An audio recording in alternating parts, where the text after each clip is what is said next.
គ្រាន់តែបានយល់ស្គាល់ភាំងត្រាចិត្តលួចប្រាថ្នាលើស្រីគេងក៏មិនលក់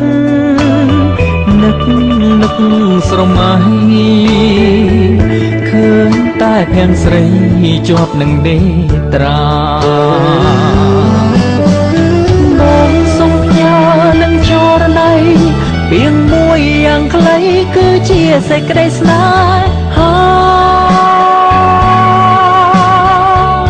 សូមអូនមេត្តា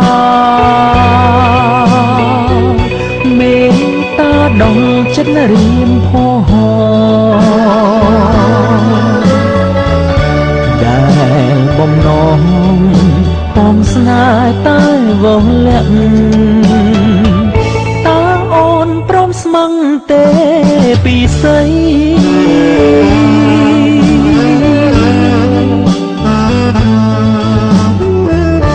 ហេត្រាស្រទន់មានមុនស្នាល្អផុតគេក្នុងលោកីបើសិនអូនប្រហងឬសម័យចរណៃកាគុំព្រួយចិនដាបងសុំជាងចំរៀងស្នេហ៍ច្រៀងថ្នមបំពេប្រលឹងដែលរៀមស្នេហាបើស្ដាប់កាលណាសូមចិនដាជាប្រណីសូមចិត្តថ្លៃចេះខន្តីសន្តោហងដល់ស្នេហ៍របស់បង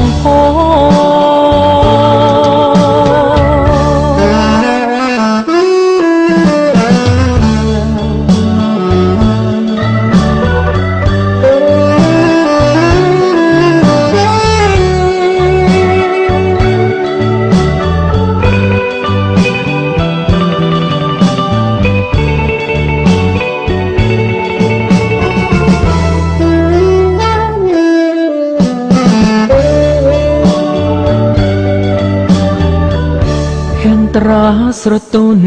មានមុនស្នាល្អផុតគេក្នុងលោកី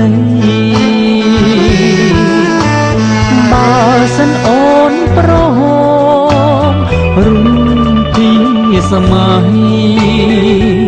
ចរណៃកាគុំព្រួយចិនដា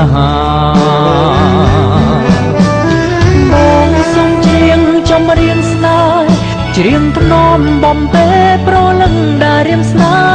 ហាបើស្ដាប់កាល